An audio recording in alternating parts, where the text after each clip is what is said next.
And that's it. We are live on the internet. Awesome. On the magic of the World Wide Web. We are connected and in front of people. How you doing? I'm doing well. How you doing, Eric? I am fantastic. Thank you for asking. By the way, I love that the name of your organization is a pun. I'm a giant fan of puns, and when I realized that you guys what you were doing, I'm like, oh, that's fantastic. Like that is amazing.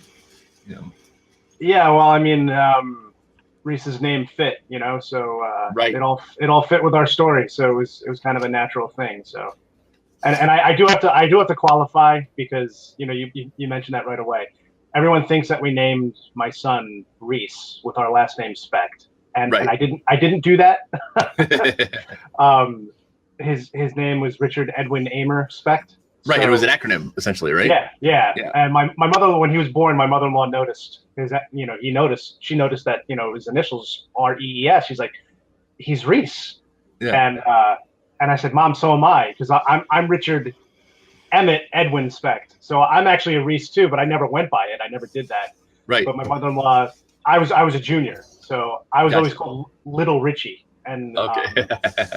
And I hated that. I'm a big guy actually. So, even as an adult, my dad passed away, almost 10 years ago, and I'm still Little Richie to everybody. So, right. And I didn't want that for him. And I was like, oh, we need another name for him. And my mother-in-law was like, well, we can call him Rees. And I said, that's not going to work. I mean, he'll be ReesSpecht. No. But it stuck. So that's where it came from. I think it's great. And I'm also, we're not at home. If I was at home, you'd see behind me tons of Superman stuff. I'm a giant Superman fan, and so am I. Yeah, I have a life-size Superman bust on my coffee table, and I've got Superman figures and statues and pictures, and yeah, I am a obsessive Superman fan. So, as am I. We'll have to share our shared love. I'm a huge fan. So, yeah, that's I got the shirt on. I always have something Superman on all the time. Actually, I even have a Superman wallet. So there you go. Someone gave me a Superman wallet for my birthday a few years ago. Nice. Do you use it? I do not, because it was I had a better wallet at the time, so I kind of felt bad. But yeah. Well, and you're an adult. My daughters make fun of me. They're like, "Daddy, you're the only adult I know who shops for their wallet in the kids section." So if it wasn't made out of paper, I would have. Okay. Yeah, it was like a cardboard kind of thing, but it was cool though. Oh, cool. Absolutely. And I like the branding. So I like you started with ReesSpecht Life, right? Right. Yep. And then you got into the water safety stuff later, which I thought was neat. So can you talk a little bit about your foundation and kind of what your mission is and what your plan is? Well, I mean, we started when we first started it. I kind of fell into this, which I think a lot of parents in our situation do. Sure.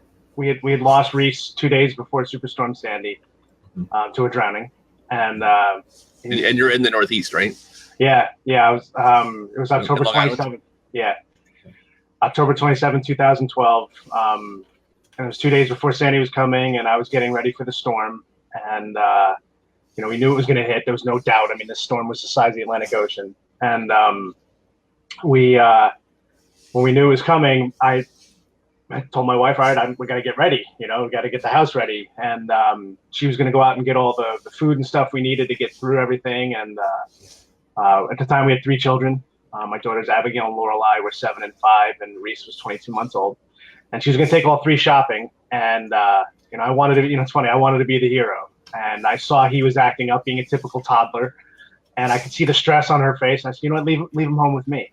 And she's like, well, you can't do both. You can't watch, him and take care of the furniture. And inside I agreed with her, but I still wanted to, just be that hero. And I was like, don't worry, I'll figure it out. And so she left, and she took my daughters, and she left me with Rees. And, I looked at him, and I realized I can't do both. I can't. And I figured she'd come home, and the furniture wouldn't be done, but at least I would have watched Rees. And then my best friend called me, and he said, I'm getting off work early. Do you mind if I stop over? And I said, no, can you come over right now? He's like, yeah, absolutely. And so when he got there, I asked him, would you mind watching Rees while I put away the furniture? And he's like, yeah, no problem. And so I did. I got all the furniture away, and when I went to go put that last piece away, my friend was standing there with Rees, and Rees had a toy he wasn't supposed to have, and I got angry and I took it away, and I said, this isn't meant for him. It's a choking hazard. And my friend and I got into an argument, and I calmed down. And I said, listen, just take it away from him. And I handed it to him, and I went into my garage, and I remember I closed those garage doors, and I gave myself 5 minutes to cool off. And when I was done, I walked back out, came into my house, and my friend was sitting there watching TV, and I said, "Where's Rees?" And he said, "I thought he was with you." And that was it. And it was those 5 minutes where he wandered into our backyard and he fell in the pond, and that was that. And then, of course, Sandy came and didn't care what happened to us. We lost our power for 2 weeks. Had no phone, no communication. My friends and family, actually, most of them live down in Florida. Right. They couldn't even get up to see us because most of the flights got canceled. So you want to talk about being completely isolated? It was just awful. And it was just, I can't imagine a worse time of my life. I mean, that was it. You coupled the storm with what happened to my son, and it was just the worst. And it was also opened my eyes to the best. I think there's a truth to this idea that in order to see the light, you have to have the darkness to contrast it by. And it was a week after Rees had died that this complete stranger shows up at my house, and he offered to clean up my yard. He was a landscaper, and when he came to my door, I remember we really, we had people coming and going and friends and family. So when the stranger showed up, I was just like, oh God, who's this? And I opened the door and I see his shirt says Kelly Brothers Landscaping. And he starts with, I heard what happened to your little boy. I wonder if there's anything I can do to help. And I just looked at him. I saw his shirt, and I just wanted to kind of just cut to the chase. And I'm like, I really don't need landscaping right now. And right, he's like, no. He's like, Mr. Specht, I don't want anything from you. He's like, please let us clean up your yard. And I was like, I don't have the money. And he's like, I don't want your money. And he refused to take no for an answer. And so he did. He cleaned up our yard. He completely redesigned my whole yard. He completely cleaned it up, and wouldn't accept anything in return. And he actually came back the next day after he cleaned it up, and he said, after we cleaned your yard, I noticed that your landscaping is asymmetrical, which was a really nice way of saying your landscaping sucks. And he said, I've got some ideas to fix it up. And I stopped him again. I said, Mr. Kelly, I told you yesterday I don't have the money. And he's like, I don't want your money. And I was like, there's got to be a catch. There's somebody always wants something. And he didn't. And he came back for the next week and just completely redesigned my yard. I mean, it was like Extreme Makeover Home Edition. And I remember 3 days into that, he stopped at my door again. He said, what are you going to do with the pond? And, I told him if I had to fill it in by hand, I would. Because it wasn't just, when I say pond, everyone thinks this little puddle in the yard. And it wasn't. It was actually, it was like a little oasis in our backyard. It was one of the things that sold us on the house. It was also one of the things, though, that we knew was a danger. We had alarms put on our doors when we had kids because of that. We had a fence put around the yard with a self-locking gate because I knew that was an issue. And then I thought, all right, everything's taken care of. We're perfect parents. We're always keeping an eye on our kids. We've got alarms on our doors. Rees was signed up for swim lessons at 2 years old, just like his daughters, my daughters were. So I, figured everything was in place, and I learned that that's not the case.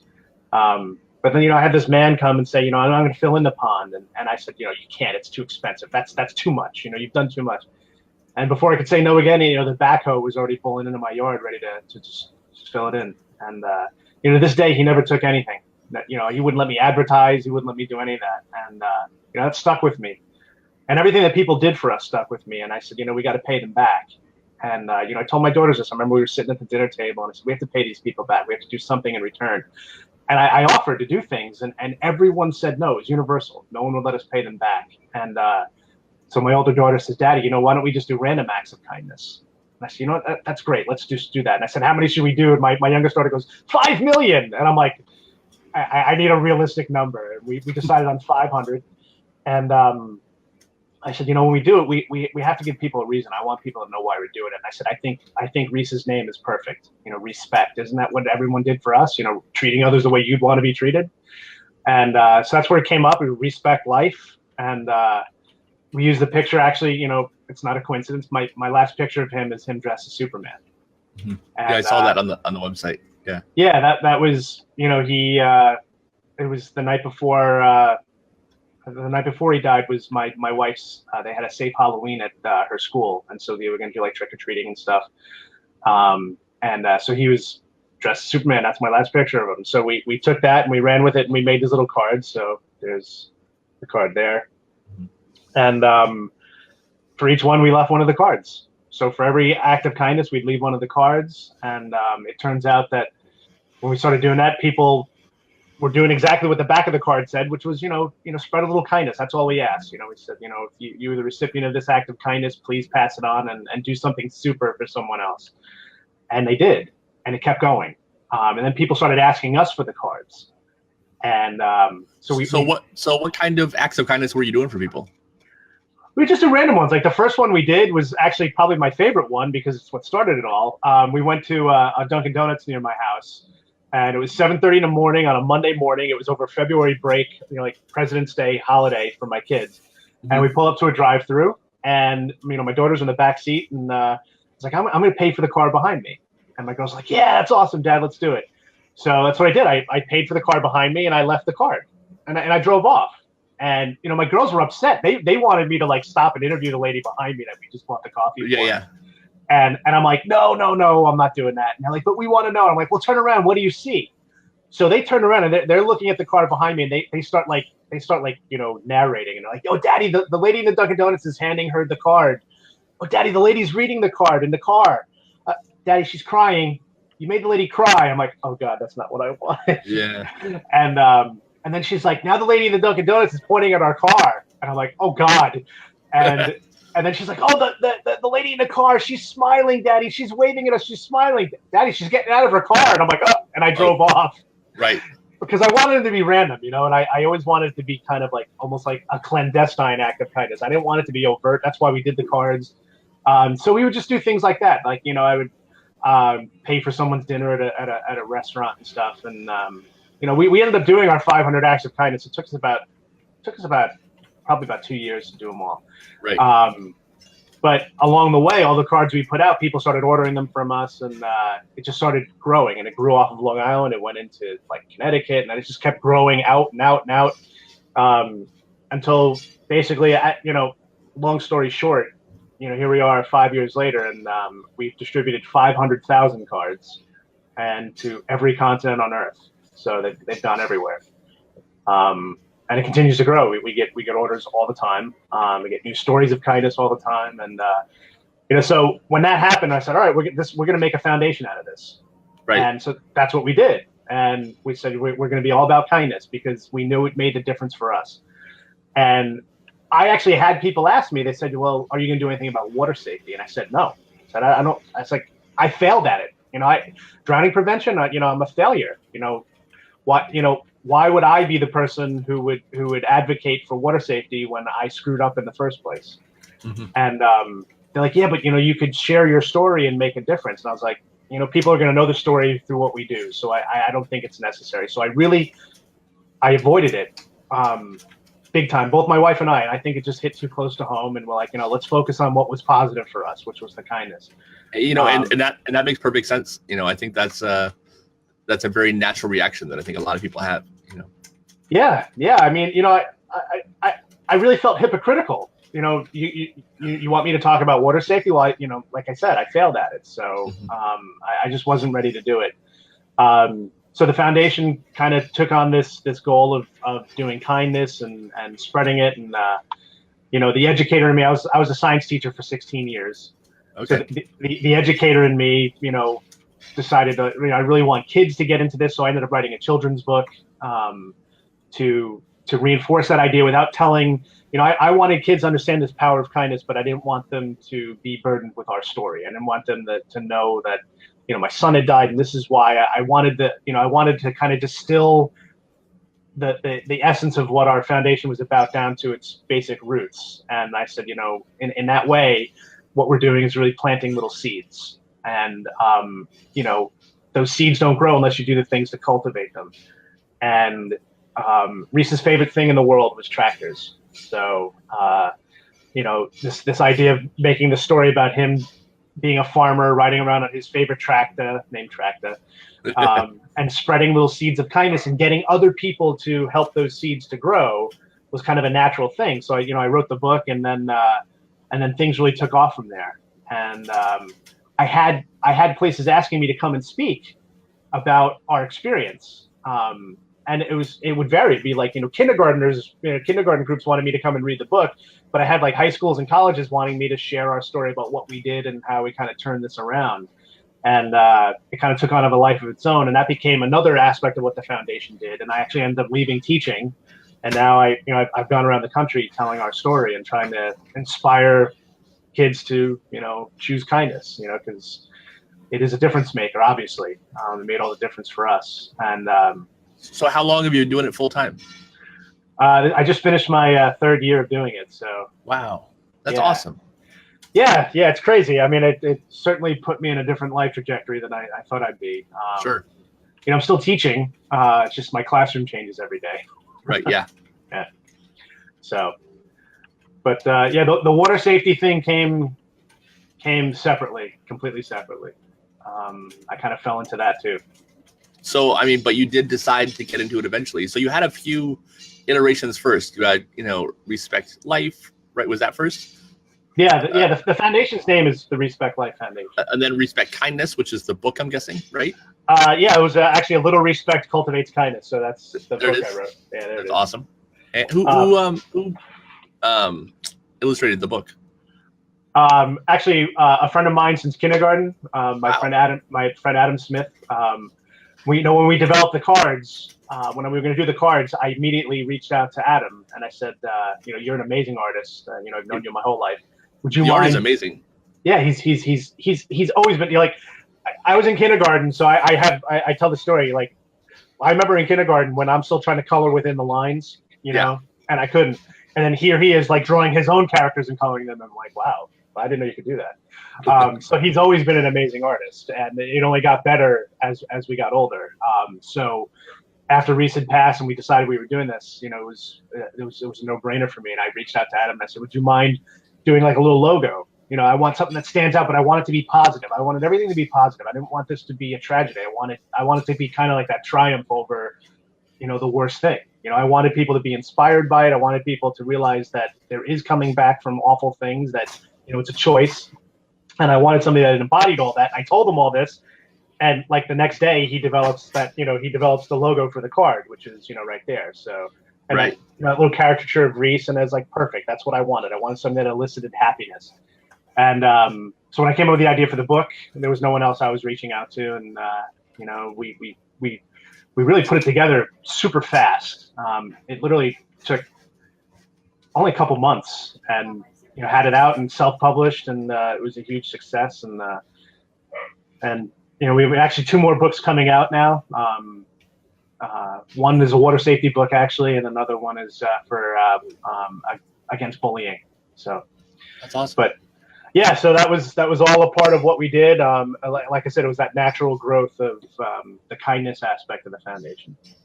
So why did you decide to start talking about water safety? I don't know if I so much decided on it as much as I was eventually convinced. Okay. We were at a fundraiser for another local foundation here on the island that had awarded us a community service award for what we were doing. And I knew the founder. The founder was a parent in the school district I taught in. And so when she had invited us, she actually, I didn't know we had won this award. So when we get to the fundraiser, we find out we win the award. It was like, oh, wow, overwhelming. But then she had another plan. She knew of a water safety advocate here on Long Island. His name is Bobby Hazen. I know Bobby. Yeah, of course. Yeah. He's one of the co-owners of Safety Swim Schools here on Long Island. Yep. It's the biggest swim school on Long Island. And Drowning Now. Yeah. Right, and he's the founder of End Drowning Now, which was originally the Long Island Drowning Prevention Task Force. Mm-hmm. And so he was there that night as well. And so her second goal was to get us together. So after we had received the reward, so had Bobby. They had gotten a separate award. And she's like, you two need to meet. You need to talk. And as soon as that happened, I'm like, I don't, this isn't what I want to do. And I was like, all right. So Bobby sits down with me and he's like, I'd love to talk to you about me, maybe doing some stuff together. And I stopped him right there and I said, I don't mean to be rude. I said, but I want nothing to do with water safety. I was like, I think what you're doing is great. And people like you need to keep doing what you're doing. And I really stopped there. And he handed me his card and he said, he's like, I'd really like to sit down and talk to you maybe when you feel up to it. He's like, please come and just talk with me just once. And so I took the card and kind of half-heartedly like, yeah, I'll do it. And then I don't think I reached back out to him, and he reached out to me. He kept reaching out to me. He's like, please come and sit with me. And so eventually I relented and I went to his office and I sat down in his office and I remember I had that same feeling, like, I don't want to be here. I don't want to talk about this. It's not something I want. And I remember him sitting across from me and he was talking. I couldn't even tell you what he was saying because I think I was just tuning it out. And then I remember looking right behind him, and the motto for Safety Swim is where children learn to love and respect the water. And so right behind his head, it says ReesSpecht the Water. Right. And I stopped right there. Like I said, I didn't remember what he was saying. And I looked at him and I'm like, oh my God, your motto. He's like, what? He turns around, he looks at it and he's like, yeah, respect the water. I'm like, all right, I'm in. Yeah. And he's like, what? I was like, respect the water. I'm like, this would be perfect. And then, my gears started spinning and I was like, all right, I think that there's something we can do here. And, it's like the problem solver in me found my problem. And now I knew what I wanted to do. And, and the rest is history. And then we got together and the first thing I told him he needed to do is, like I said, the name of the organization was the Long Island Drowning Prevention Task Force. And I was like, Bobby, that name is awful. I was like, it's too long. I was like, we need to get to the point. It's got to be something that tells everyone why it needs, why this is a problem, how we're going to solve it. It needs to be short. And so we brainstormed. I'm like, how about like Project End Drowning? And he's like, no. And he's like, what about like End Drowning Now? And I'm like, yes, that's it. End Drowning Now. And so we ended up changing the name of the organization. It's funny because Long Island Drowning Prevention Task Force was kind of a name, but it didn't have an actual organization behind it. It wasn't a nonprofit. And he's like, oh, I've been trying to get the nonprofit status, but we haven't been able to do it. And I was like, you know what? Why don't you guys just become a part of what we do? And so we kind of absorbed End Drowning Now. And I said, let's make it, official. So I said, let's make the program that you guys are doing and we'll call it ReesSpecht the Water. Because they had started doing these school shows where they were speaking to kids about water safety, which I'm like, this is perfect because I do school shows talking to kids about kindness. I was like, now they're connected to Safer 3, right? Yeah, they've been working with Safer 3 and Stop Drowning Now. Okay, I was getting them conflated. All right, there you go. Yeah, well, Safer 3 is a part of Stop Drowning Now. So right, yeah. So when they do the school shows, they use the Safer 3 characters. Gotcha. So, Perfect. Yeah. Timmy the Tadpole and Starfish and all that. Yeah. So it's it all came together and we started working on these shows and then using I had spoken to so many schools on Long Island that I've seen just about there's over 300 elementary schools on Long Island. I've spoken at like 270 of them. Wow. So I've been all over, and I was like, that's the age group we want to hit. So, and Safety Swim recognized this too, and I'm like, this is a great opportunity to get word out about drowning prevention. It's like I know you talk about the kindness, but can we incorporate it? So, I struggled with that because I was like, kindness is one thing, water safety is another thing. Like, I don't know how you do both. So we had been struggling how to do it. And I said, well, I think Rees, the character Rees is the perfect conduit to do that. So we kind of hatched this idea to develop a book that is a water safety book that uses Rees as the character in it. So that's what we've been working on that. Actually, it's still in development, but that's what we're doing. Sheila McCarrier, who's an ISR instructor, infant swim, she just wrote and said that your books are great. She gave one to all of her swim meets for the first 2 sessions here in Ohio. That's awesome. Yeah, That's so all of her students are getting your books, which is really cool. You know. Well, we have I'm gonna move the camera. Hopefully, it's not too jarring. Yeah, go for it. We have the there it is. Oh, cool. So that's the cover for the water safety book that's coming out. That's awesome. So we're working on that right now. I'm going to not nitpick your pool fence. I'm just going to stop myself from doing that. But, well, I'm not the artist, so I had told Adam. I said, he usually picks things out of my brain. So I told him we need a fence around the pool and we need these safety devices. So if you can put them in there, and so that's what he did. Perfect. It looks great.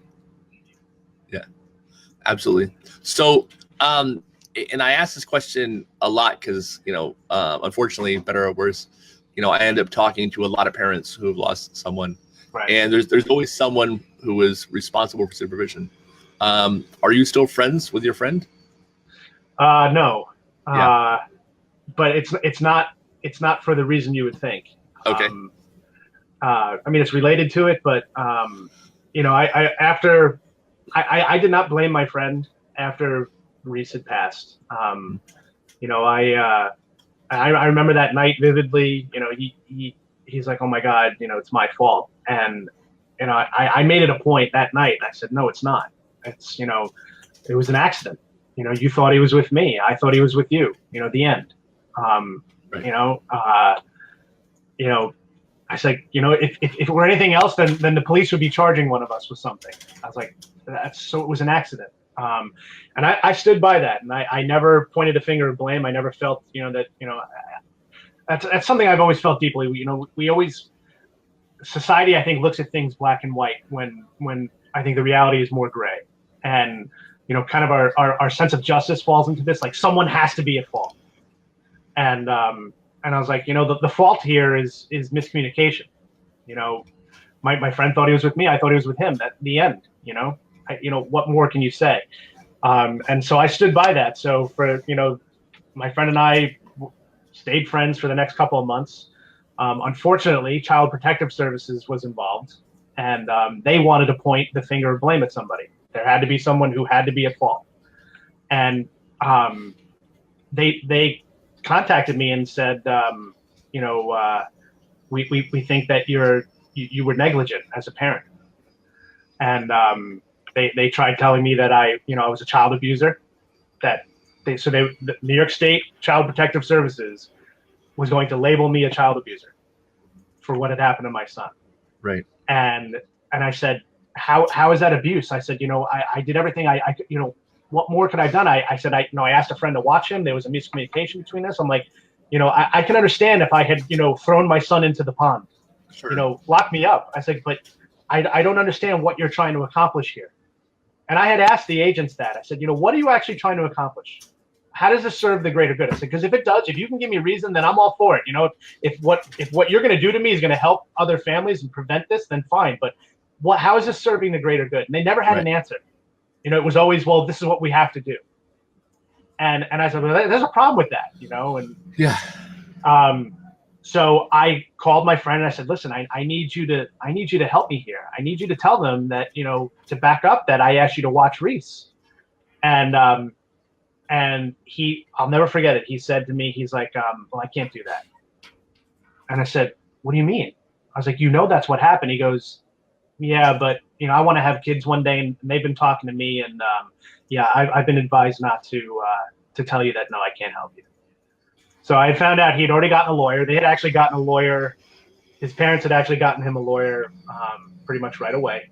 Wow. Because they were afraid I was going to sue them for wrongful death, which again is something I would never do. And it's so it was this whole legal situation that ended up driving us apart.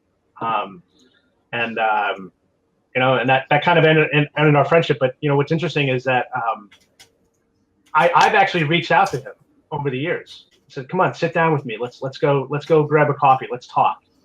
And he actually still will not sit and talk with me. So, I've tried. So, but I can't control how he acts and how he responded to this. But I eventually was vindicated with CPS, although it took me a year to fight them off, and to fight for myself and pay for my own lawyer. But it would have been a lot easier had my friend just joined me and said, no, this is what happened. Instead, he kind of let me be. And I'll never forget the day of the hearing with CPS. I kind of, my romantic view of the world had him coming into the meeting and saying, no, this is what happened. And I remember I kept waiting for him to show up, but he never did. Because I had invited him. I said, please come. This is your chance to help me. And he never did, but, we took care of it ourselves. But, so unfortunately, that's how it went down. But, no, I don't blame him. And the crappy part about those CPS investigations is they're happening at literally the absolute worst possible time. At the time when you probably feel like you don't want to deal with fighting it, and it's kind of a double whammy. Absolutely, and I had asked. I said, what does this serve? What is the good of this? And they never had an answer for me, and that bothered me. And I said, I was a teacher, and I had students that needed intervention, and when we called you guys, you did nothing. Yeah. I said, but here you are trying to prosecute me. Yeah. When all I did was let you in my house, and everyone else said, just tell them, no, and that's a whole other story. But it's a fight I want nothing of anymore. We I had to go through it. We got through it, and I hope it doesn't happen to any other families. That's because they should be there for a positive outcome as opposed to what they did to us. But absolutely. So how long ago did you link up with Bobby? It was about 4 years ago now that Bobby and I got together. So, and you've been doing water safety ever since?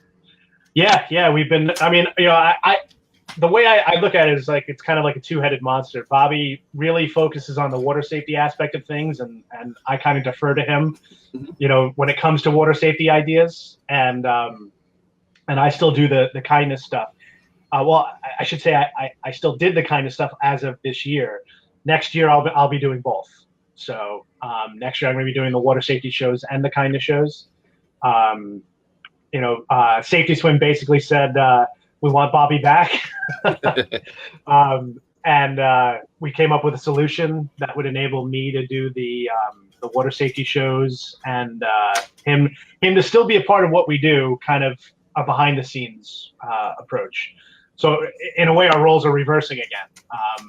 Because whereas I was more behind the scenes and he was up front, now to become me being up front and him kind of behind the scenes helping, guiding what we're doing. So what does a typical show look like? Which one, the water safety show or the kindness show? Pick one. We'll do the kindness first and the water safety. It depends. The kindness shows that we do, I do different versions. Like for K through 2, it's all based on my book. I actually have an animated version of my book that I do with the kids.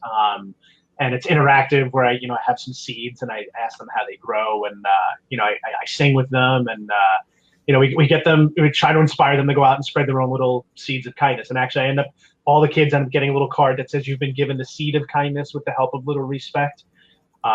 So it's a play on our cards, except it doesn't actually have our story. Again, I don't want them to know. So, which is great to these kindergarten through second grade kids. To them, little ReesSpecht is a character who's all about kindness, and that's all they know. Yeah. For the older kids, for like 3 through 5, I do tell them our story.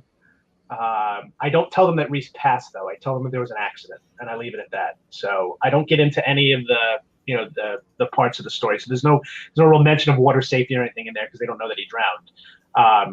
But I do tell them that he had an accident, and then I kind of wrap it around what Mr. Kelly did for us and these people, and then I talk about how we went out and spread those, seeds of kindness, how we came up with the cards and everything. So, and again, I try to inspire them to go out and do it themselves, which is the goal. So they all get the seed of kindness card too. So it's, so I relate it to these seeds again, but it's a little bit more real to them.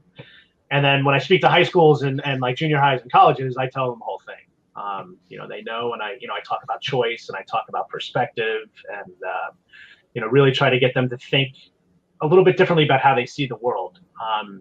And I add a lot of science to it. I was a science teacher, so I actually do a couple of experiments that kind of reinforce what I'm talking about. So I try to make it as interactive and as engaging as possible, because that's who I was as a teacher too. You know, I was that crazy science teacher. You know, like when you think of the prototypical crazy science teacher who lights things on fire, blow things up, runs into walls, that was me. So it's kind of me in my presentations too. And in the water safety shows, you know, along that same vein, we have it broken down into a younger group for K through 2, and then the older group that like the 3 through 5. K through 2 has a lot of singing and dancing, and you know the characters from the Sacred 3, and you know, telling them all the important parts of water safety. You know, never swim alone. You know, to you know, horseplay around the pool, what to do when someone is struggling. You know, so all of that stuff is incorporated into it, but it's, you know, trying to get them to engage in it. So teaching them the water safety rules and you know, what they, you know, all the aspects of water safety. And to me, that, you know, I think the thing that's left out too, the most important part I think of those safety shows is the adults who are there watching, because you know that to me is what's missing, is the adult ignorance of water safety. You know, so my hope is that as these adults are watching the water safety shows too, they're going like, oh, you know, maybe I could do a little bit better with that, or you know, I mean, all things I never looked at. You know, I look at pictures of my friends on Facebook, and when I see their pools and there's no fence around it, I freak out. You know, my first instinct is like, want to you know, message them like, why don't you have a fence around your pool? Right. You know, all these things that I never thought of either. You know, before this had happened, before my perspective had changed. So that's all things that we try to, you know, teach the kids in the shows. So what are some of the experiments that you do in the kindness show? One of them that I do, my favorite one is, it's called an iodine clock reaction. Okay. You may have seen this, like Mr. Wizard did this. Do you ever watch Mr. Wizard when you were a kid? I may have, but it was a long time ago. Okay, so I used to love that show, but it's a really cool reaction.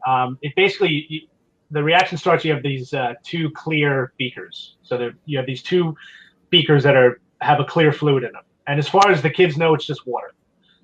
So what I do is I call a student up to be my friend, because I talk to them about how bullying starts. Because everyone has this, you know, one of my biggest pet peeves is when people say they're anti-bullying. I hate that, mostly because it's that double negative. Like, you know, you're anti something that's already negative, and right. So I always tell them, you know, well, I'm pro kindness, you know, not anti-bullying. And I always, one of my reasons for that is because people really don't know what a bully really is, you know, and kids use it wrong all the time. Like my daughters, if one's picking on the other one, say, oh, they're bullying me. I'm like, that's not bullying. And so I use the experiment to try to show them what bullying truly is, and that a bully can be anybody. And it could be a best friend, it can be a family member. And, you know, the bully doesn't see that often. So I pull someone up from the audience and say, you guys, you're going to represent my best friend. And I hand them one of these clear beakers, and I have my clear beaker. And, you know, the liquid in there, like I said, is clear. And I say, you know, we're best friends. So, you know, these beakers kind of represent our feelings with each other. And, you know, we're nice and clear. And I said, and then I'll ask the student, I say, are friends always nice to one another? And it's funny, because the second I ask that question, their first reaction is to go like, well, yeah. But then the realization hits in and they go, no. Right. And I was like, right. I was like, so if I did something to hurt you, right, as your best friend, what can I do to make up for it? You know, because obviously if we're best friends, if I do something to hurt you, I can fix it somehow. How do I do that? And they universally say, well, say you're sorry. I said, okay. So I can say I'm sorry, and that makes it all better, right? I say, well, yeah. I said, all right, well, let's see. And so I take my beakers and I hold them up and I say, okay, so this is, you know, my friend's feelings. These are my feelings. I say, if I do something to hurt you, it's kind of me hurting you with my words, my feelings. So I mix the 2 beakers together. And I say, see, in our minds, we think everything's perfectly clear. We're perfectly fine. So I hold the beakers back up, and then about 15 seconds later, both beakers will instantaneously turn pitch black. Oh, wow. And I say, but this is what's happening on the inside. When you say hurtful things, you do hurtful things to someone, it changes them.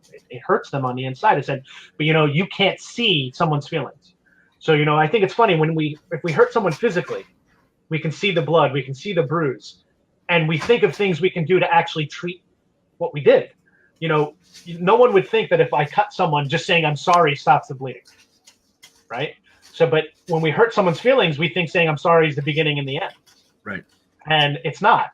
And so now we have these two beakers, and I point out to the kids, I said, notice it wasn't just their beaker that changed. It was also mine, because actions have reactions. So, I brought us both down by hurting each other. I said, but here's the most important part. I have them hold up their beaker, and I go up to the beaker and I go, I'm sorry. Nothing happens. I said, I'm really sorry. Nothing happens. And so I leave it at that, and I say, but that's not bullying. I said, this is the mistake that people make. They thought that was being the bully. That's not. So then I take that student speaker and I say, what makes someone the bully is when you start from here. We start from these feelings, this darkness. And then I have on the stage, I have other beakers that are filled with just water, and they're clear. And I said, actually, what makes you the bully is that when you feel like this, when you have this negativity, that you decide you're going to make others feel that way, that you're going to bring them down to your level. So I take that dark beaker and I pour a little bit out into each of those other beakers, and they all turn dark.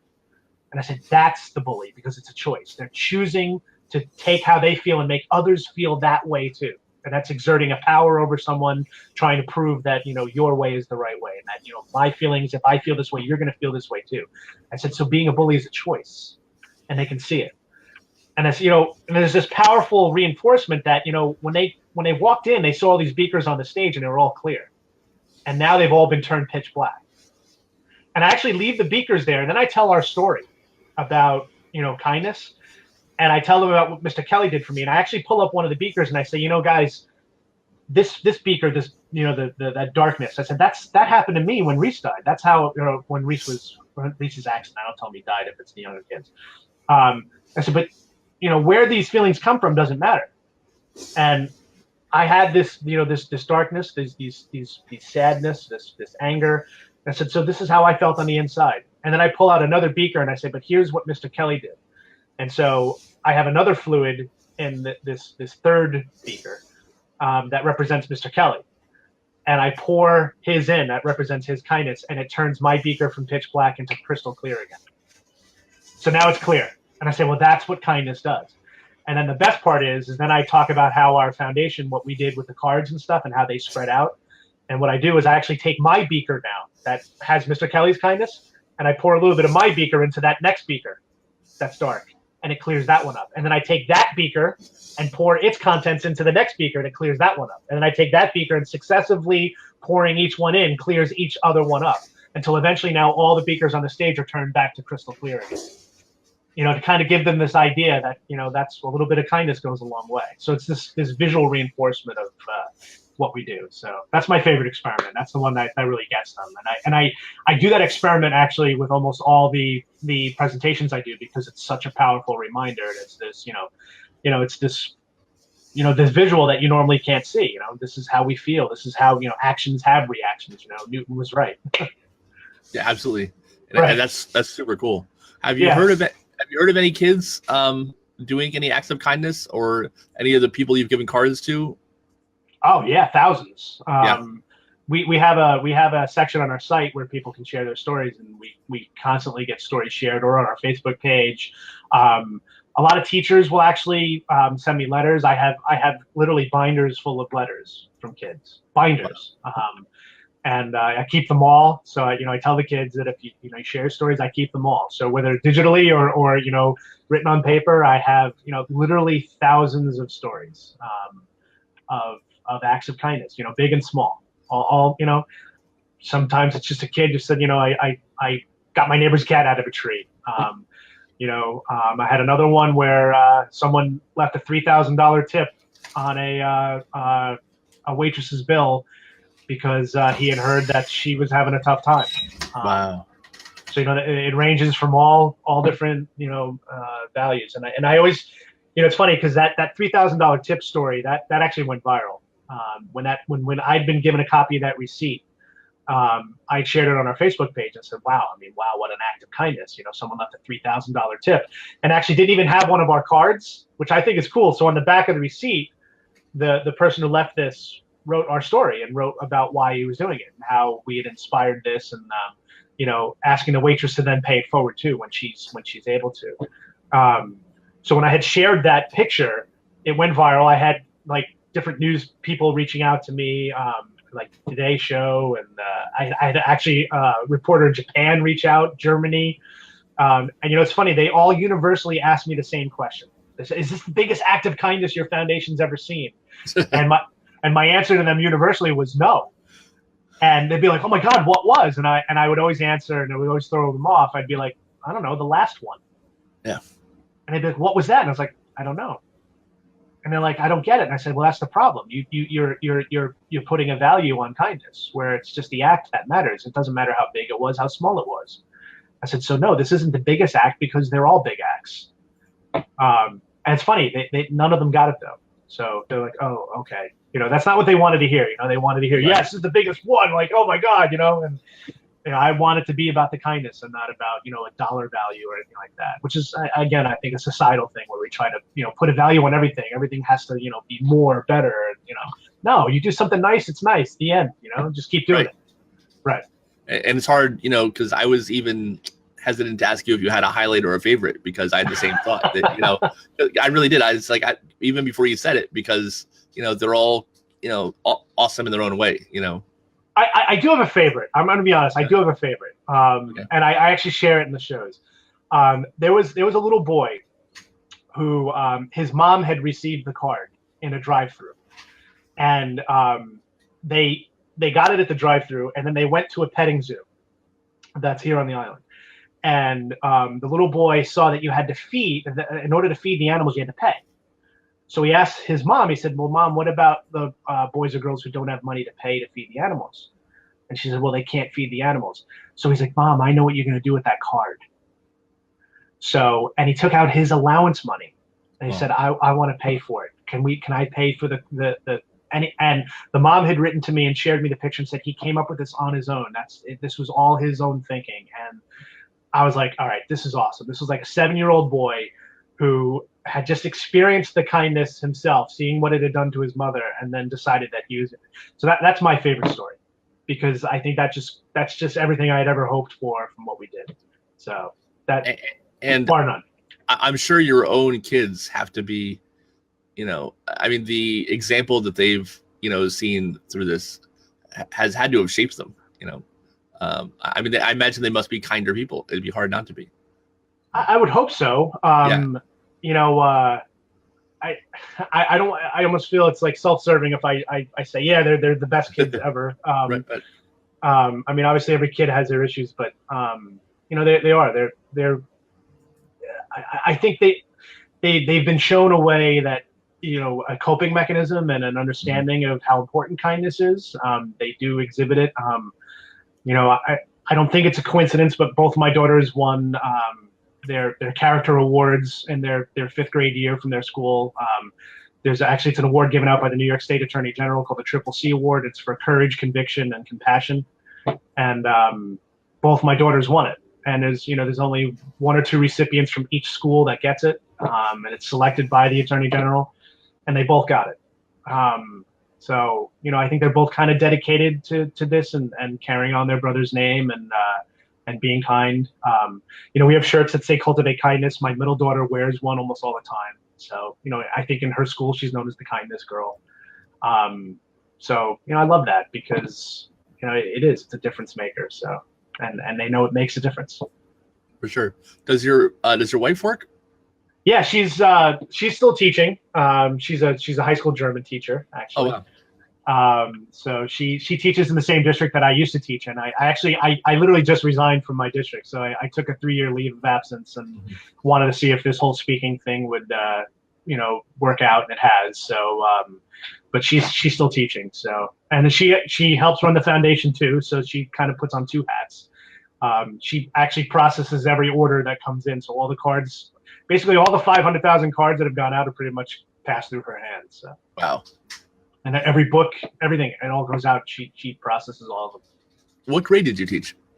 I taught middle school. So I mostly, for 16 years, I basically taught 7th and 8th grade. And did you always know you wanted to be an educator? No. When I was in college, I was pre-med. I did all the pre-med programs. It's like, all right, I'm going to be a doctor. I I ended up not becoming a doctor, and I didn't wash out the typical way. I actually, the people who'd made it through the pre-med program were taken to a local hospital to kind of meet up with residents and people who just finished med school to kind of get an idea of what your path was going to be. And when we were on this little tour in the hospital, one of the residents had taken us to a room where there was this woman who was a burn victim, and she had like third-degree burns over 75% of her body, and we weren't allowed to go in the room, but we were outside the room. And he was sharing the story, and I could hear her moaning, and I got sick, and I walked out, and I was like, this isn't for me. And one of the doctors came up and spoke to me. He's like, don't worry, it's natural. I said, no, you don't understand. I was like, I know. He's like, this isn't what I want. I wouldn't be able to handle this. I would be too, empathetic and too, like, I can't deal with people suffering, and I want to fix it. And if I felt that I couldn't, I'd feel like a failure. I was like, that was the moment where I realized, and I'd always had that in the back of my head, but I was like, no, I'll be able to get over it. And that was a moment where I realized I couldn't. And I remember I went home that night and I said to my mom, I can't, this isn't what I'm going to do. And I thought she was going to kill me because she just paid for 4 years of college. Like I had actually already put in my application for the MCATs. And she said, she's like, no, whatever you decide to do, you can do. And I was like, I don't know what it's going to be. And I decided I was going to start doing research. So I actually got involved in a research track, was actually doing research on HIV. Didn't like that. Was like, all right, I'm not a scientist either because I can't sit in the lab all day. That's just not who I am. I need to interact with people.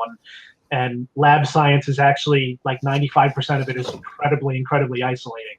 But one of the things we had to do in our research was do a seminar that presented our research to the undergrads.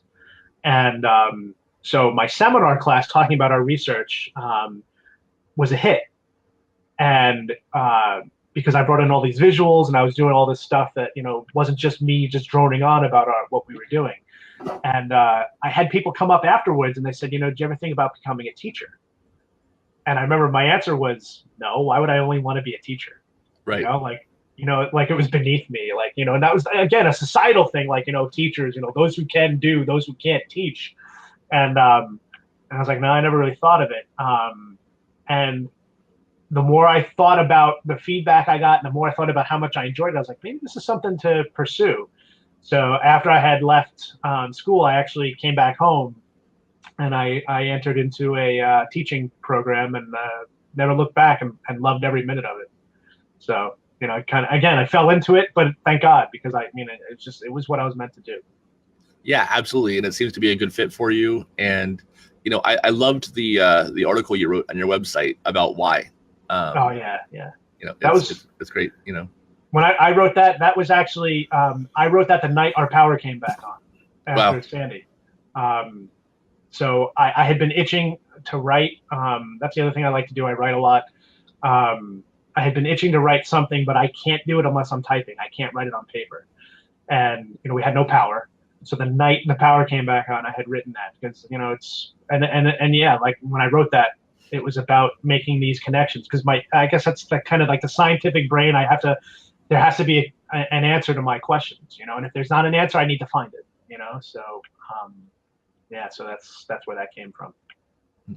And I'm glad you guys have started doing the water safety for a whole bunch of reasons, but one of it being, there's no question that you and your wife, you're both teachers, you've got this drive to spread kindness, and you're obviously like awesome, amazing people. No one can look at you guys and say, well, there's an example of bad parents, right? And a lot of times you hear like, I'm a good mom, so my kid's not going to drown.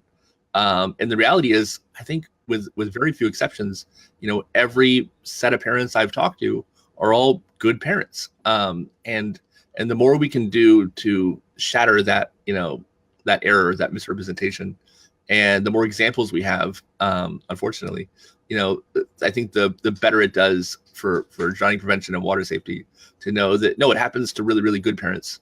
And I think those examples are important. So I'm glad that you're out there, showing how awesome you are, because it's important for us, Well, I agree with you. When I speak to parents, I ask them, I said, how many of you have ever had this moment where you say, "Oh my God, where are they?" Mm-hmm. And they all raise their hand. And I said, and how many of you it ended positively, that you found them and you go, "Oh, thank God." I said, you all raise your hands. I said, notice who's not. And it was me. And I said, and there's the statistic right there. I said, you know what? We're all perfect parents until we're not. Right. And, you know, and we've all had that moment where we say, "Oh, I thought Johnny was with you. I thought they were with you." And then, you know, we find them and they're safe. You know, I had those moments before Rees died. I've had those moments after Rees has died. So even with what I know I'm not the perfect parent. And I think that's the misconception that we have here, especially, is that, you know, oh no, if I'm the perfect parent, then nothing's going to happen to my child. And that's not the case. You know, accidents happen, and there are levels of protection that you need to have. And, you know, God, I wish I had known that I could have started Rees on swim lessons earlier than 2, because he would have been in. You know, my youngest daughter, Melina, has been in swim lessons since she's 3 months old. And, you know, the thing is, that pond that Rees drowned in was 18 inches deep. He could have stood up, but he didn't. He panicked in the water and he drowned, and he had no familiarity with the water, and he had no respect for the water. You know, and had he had that, my son would be here today. And so, regardless of that breakdown between my friend and I, had that other level of protection been there, I wholeheartedly believe he'd be here. But you know what? He didn't, and he didn't because of my ignorance.